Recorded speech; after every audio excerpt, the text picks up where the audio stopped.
नमस्कार दोस्तों, स्वागत है आपका हमारे चैनल पर। तो फ्रेंड्स, चलिए शुरू करते हैं आज की कहानी। हमेशा की तरह विक्रमादित्य अपने दरबार में राजकाज निपटा रहे थे। तभी एक ब्राह्मण उनके दरबार में आया और उनसे बोला, हे राजन, यदि तुम तुला लग्न में अपने लिए कोई महल बनवा लो तो तुम्हारे राज्य की सारी प्रजा खुशहाल हो जाएगी और तुम्हारी कीर्ति चारों तरफ फैल जाएगी। ब्राह्मण की बात मानकर राजा विक्रम ने एक बड़े ही भव्य महल का निर्माण करवाया, जिसे सोने, चांदी, हीरे, जवाहरात और मणि मोतियों से पूरी तरह से सुसज्जित किया गया। महल जब पूरी तरह बनकर तैयार हो गया तो राजा विक्रम एक दिन अपने सगे संबंधियों और उस ब्राह्मण के साथ महल देखने गए।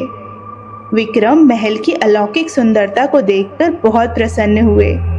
तभी ब्राह्मण के मुंह से निकल पड़ा कि काश इस महल का मालिक मैं होता। राजा विक्रमादित्य ने उसकी इच्छा जानते ही उसी क्षण वह भव्य महल ब्राह्मण को दान में दे दिया।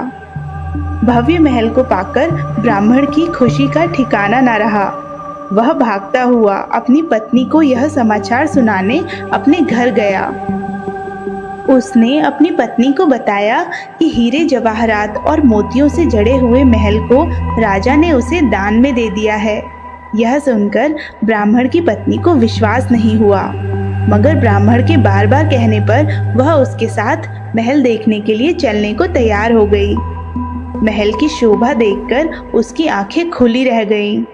महल का कोना कोना देखते देखते कब शाम हो गई उन्हें पता ही नहीं चला। थके मांदे वे एक शयन कक्ष में जाकर सो गए। आधी रात्रि में उनकी आंखें किसी आवाज से खुल गईं। उन्होंने देखा कि सारा महल प्रकाशमान है और चारों ओर खुशबू फैल रही है। उन्होंने ध्यान से सुना तो लक्ष्मी बोल रही थी।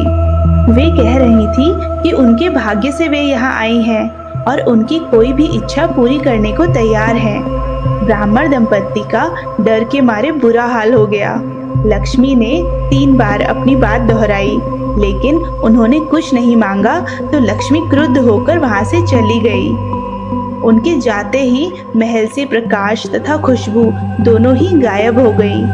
ब्राह्मणी ने कहा, यह महल जरूर भूतिया है, इसीलिए दान में मिला है। इससे अच्छा तो हमारा टूटा फूटा घर है, जहां हम चैन से सो सकते हैं। ब्राह्मण को अपनी पत्नी की बात सही लगी।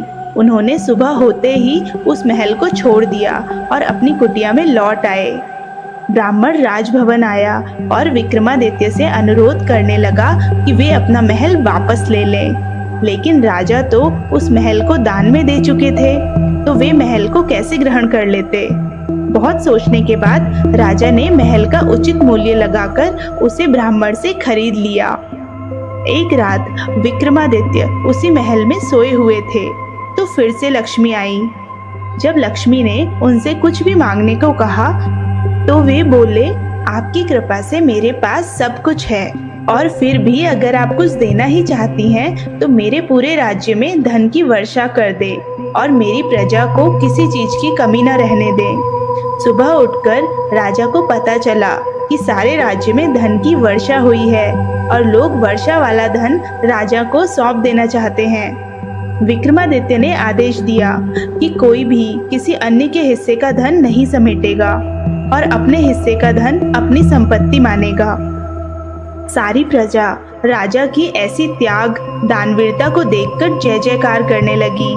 और इसी प्रकार 5वीं पुतली लीलावती द्वारा कही गई इसी कथा से विक्रमादित्य की दानवीरता तथा त्याग की भावना का पता चलता है।